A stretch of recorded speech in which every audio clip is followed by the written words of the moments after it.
Okay, here it is, ladies and gentlemen, the Royal Enfield Super Meteor 650.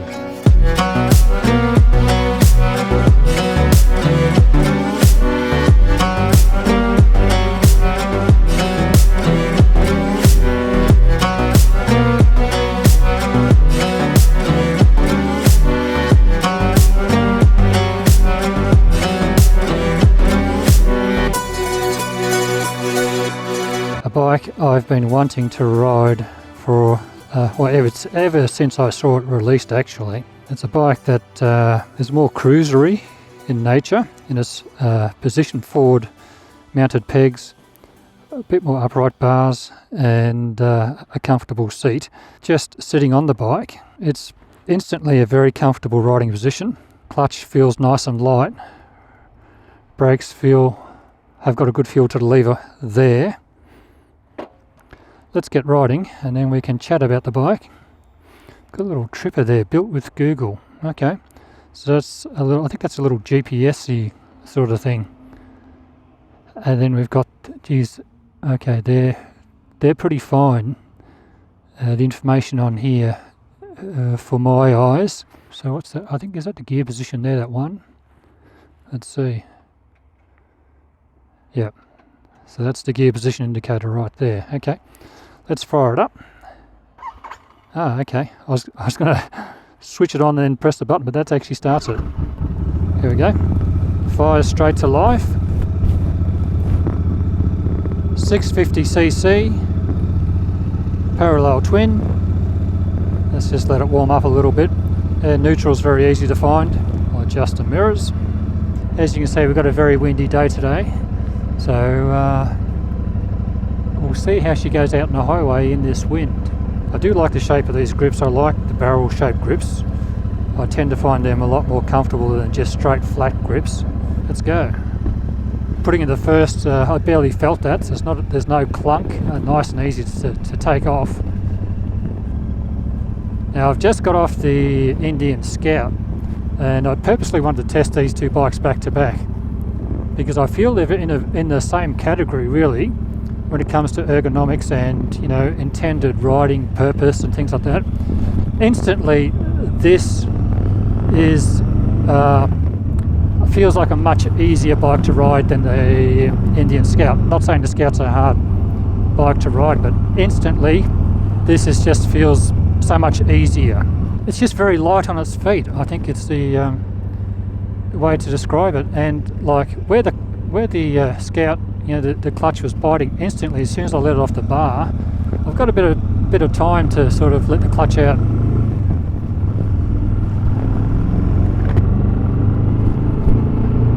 Which I don't mind.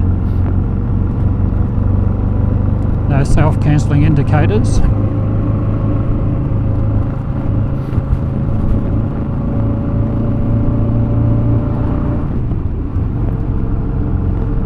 Now I do feel I'm sitting pretty upright on this bike actually.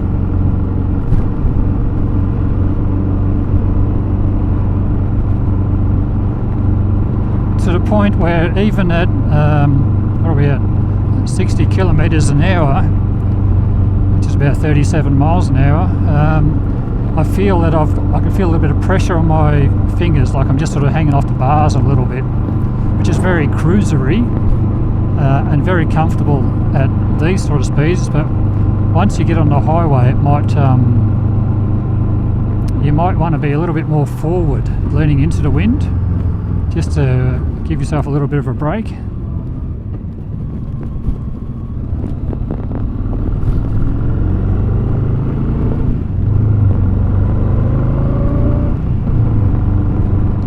Hopefully I can beat the rain today.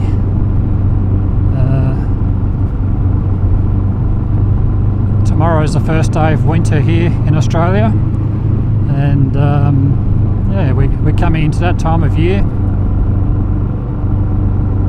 where it's not ideal riding conditions, but certainly doable. I ride all year round and I don't mind it. I actually like the seasons.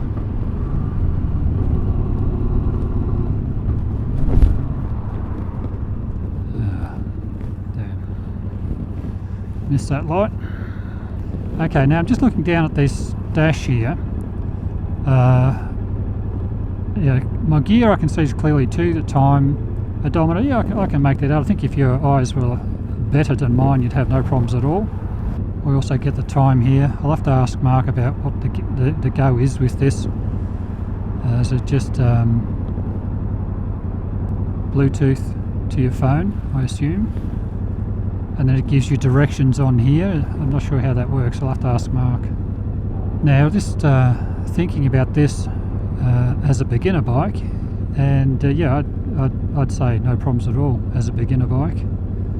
Now, I'm 6'1", and I'll put my dimensions up here on screen. And for me, I'm easily flat footing on this bike, but obviously your own dimensions are going to differ from mine. So easy to pull away.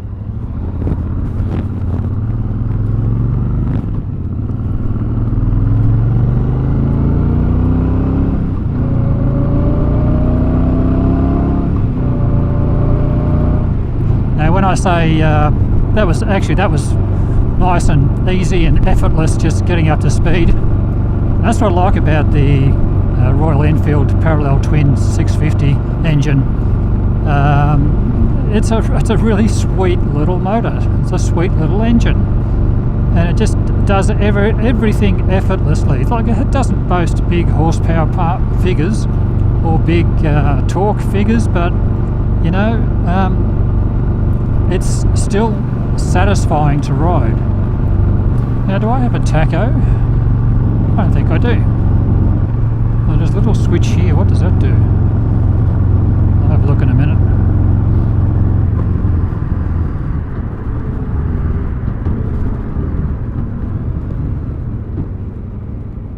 Gearbox is nice and easy. Does that do anything? Trip. Odometer. No, so I don't think I've got a tacho.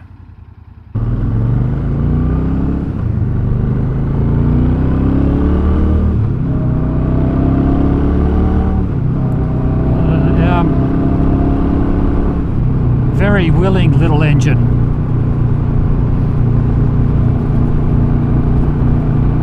The test will be highway speeds, obviously. So I'm sitting here at 6th gear at 80 k's an hour or 50 miles an hour. I haven't noticed the suspension so far. I'll just pick up a few bumps there. And it is a little on the firm side. It's not jarring, but the bumps are firm that I'm feeling. I did get a more plusher, more supple ride from the Indian Scout that I just took up this road here. I didn't notice any of these bumps, to be honest. So it's just coming up that hill in 6th gear. Easy, effortless. Not at any point did I feel that I had to, you know, accelerate, that it was labouring or anything. Now, the Super Meteor 650 starts at 11,990 Australian dollars. It comes in at 241 kilograms wet weight. The air and oil cooled parallel twin measures 648 cc's and produces 47 horsepower at 7,250 RPM and puts out 52 Newton meters of torque at 5,650 RPM. And its fuel tank size is 15.7 litres. Now, the seat height of the Super Meteor 650 measures at 740 millimeters. The front suspension features 43mm Showa inverted forks and have 120mm of travel. On the rear we see twin shocks with 101mm of travel. Also on the front is a 19-inch alloy wheel wearing a 100mm tubeless tyre. On the rear we have a 16-inch alloy wheel wearing a 150mm tubeless tyre. For brakes we also have a single 320mm disc on the front with twin piston calipers. And on the rear is a single 300mm disc. The gearbox is a 6-speed and ground clearance on the Meteor measures at 135mm. Watch that hole again. The bike does let you change direction easily, which is good. So we're going to do a top gear roll on from 60 to 100 here once we get up to this section. Okay, let's see what happens.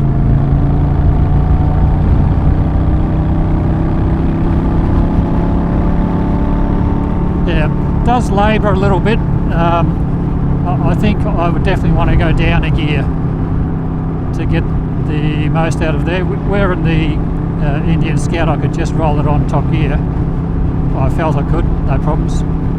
This one I feel I would need to drop down a gear. But that's okay, that's not a problem at all. That's just the way the engine's designed. Now we're at 100 k's now, pulling up this hill.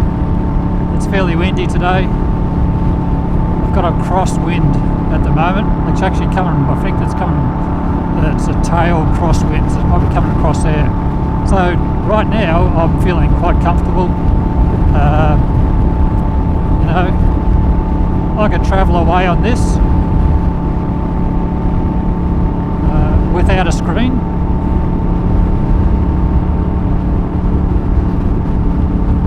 The Indian Scout was definitely a lot more comfortable though, because I had a lot more support in my lower back, where I don't have that support sitting on this seat.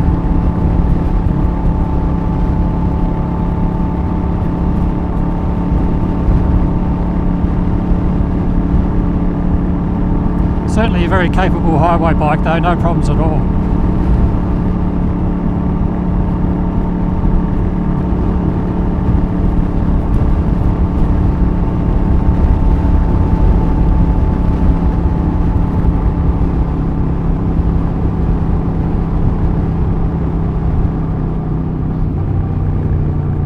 Got a really nice note to the exhaust.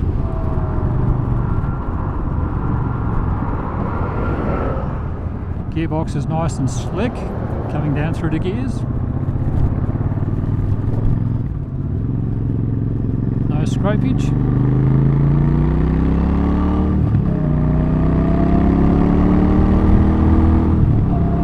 Very pleasing exhaust note.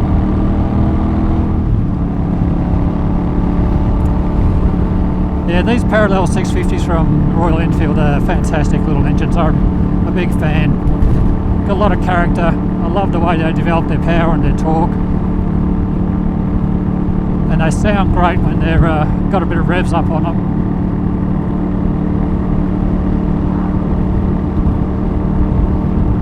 Now I can see you put a pipe on it to release it even more.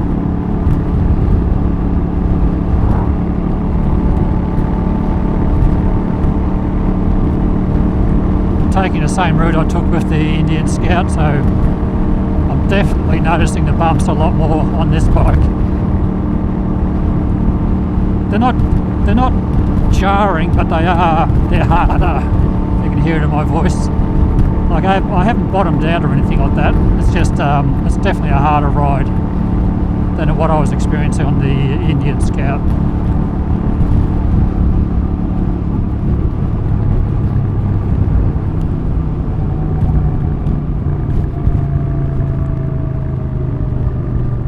Now you've got to keep in mind I'm mentally comparing to one bike which is half the price of the other basically. 23,495 for the Scout, that's Australian dollars, 23,495 Australian dollars, and 11,990 these start at for the Royal Enfield Super Meteor 650. So and that's the, I'm going to do a comparison video, because the question I have in my mind is it worth the extra money to buy an Indian Scout over and above the Royal Enfield Super Meteor 650? Because for me, I would ride both bikes the same way.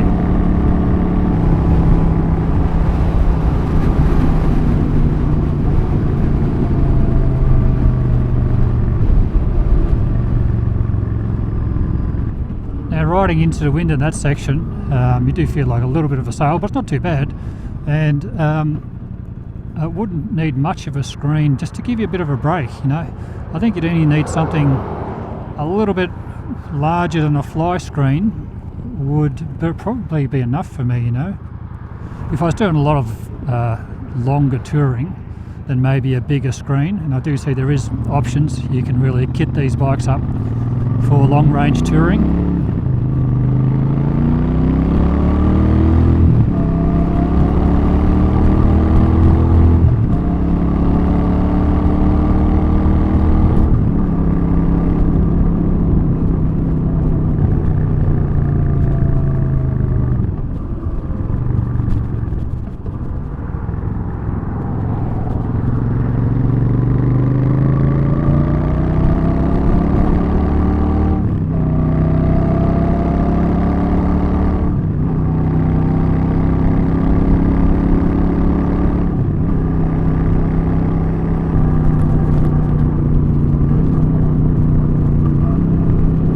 Gearbox and clutch and everything works really nicely.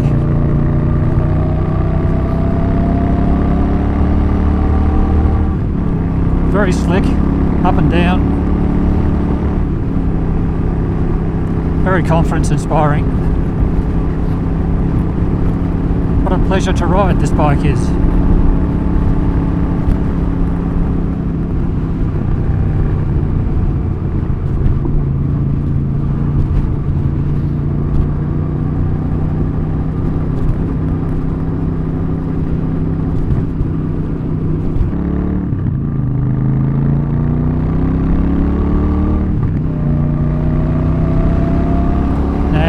Full on headwind now.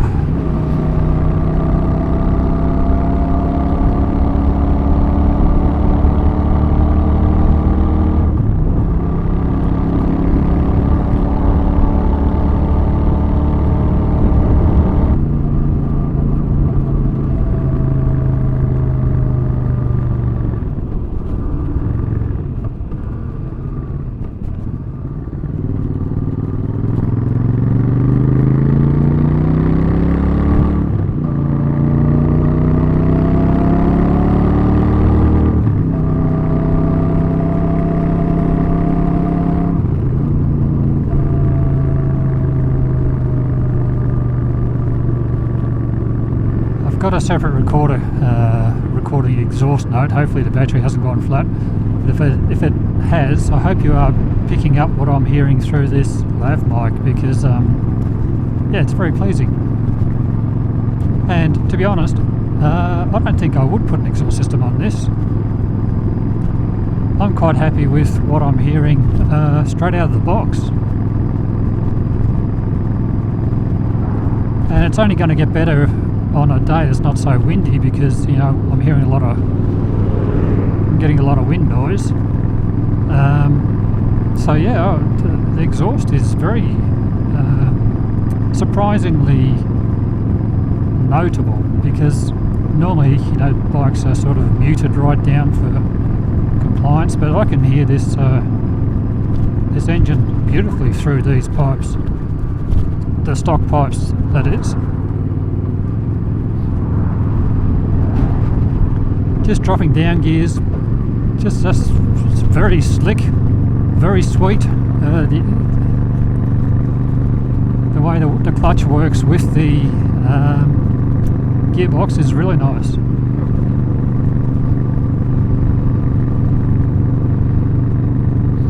If you were thinking of perhaps this bike or the Indian Scout as your first or a beginner bike,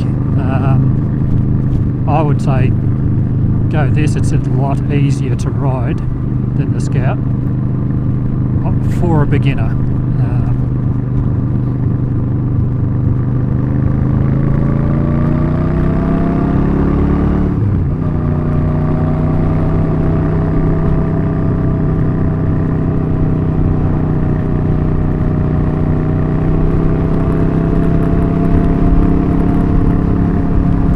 Takes bends really nicely too.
those bumps are getting a little bit jarry. Now I've spent a bit of time on the seat. Actually, speaking of the seat's pretty comfortable.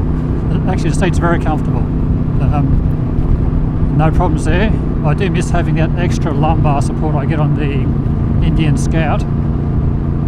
But yeah, thumbs up for the seat so far for the time I've spent on it.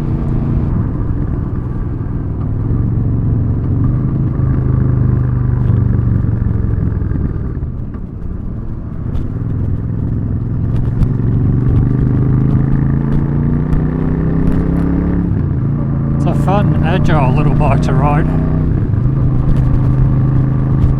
but still roomy and comfortable for someone my height, 6'1".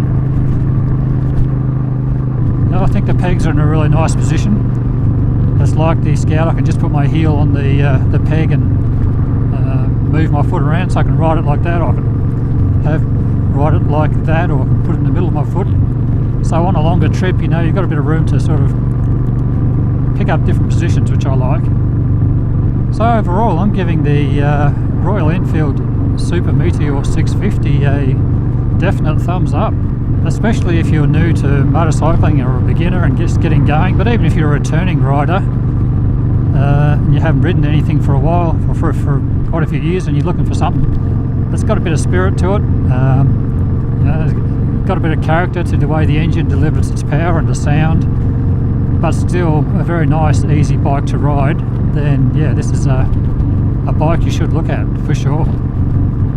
And the price, $11.99 Australian.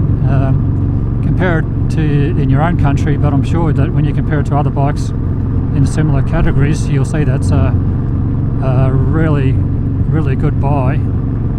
On other Royal Enfields, the levers felt a little bit flimsy, but that feels good, and it's actually broad. I like them when they're deeper and not so skinny, the levers, because I've got larger hands, so that's a really nice depth to the lever. It's not a thin lever at all. It's nice and thick. Same for a brake lever.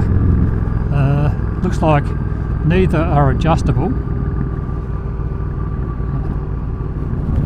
for span, but yeah, very comfortable.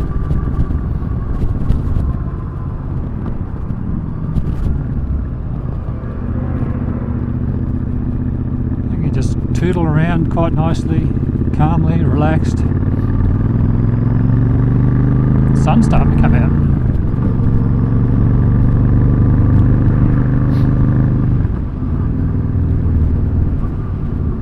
Okay, that was my ride on the Royal Enfield Super Meteor 650.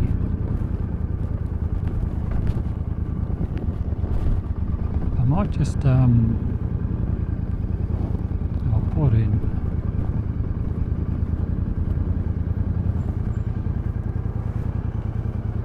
full mark.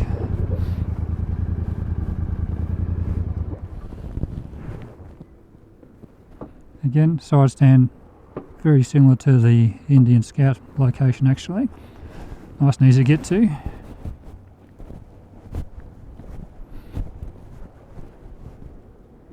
Super Meteor 650.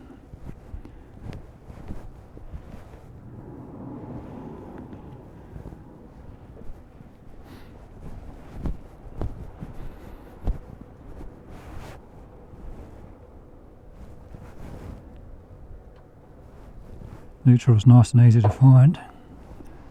It's a nice and easy bike to wheel around. Through there, just.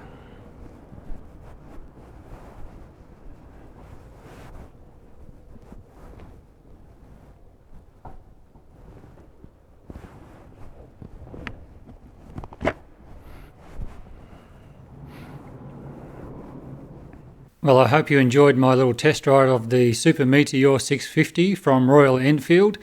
Overall, I really enjoyed my time on the bike, and I would have to put it in the highly recommend category.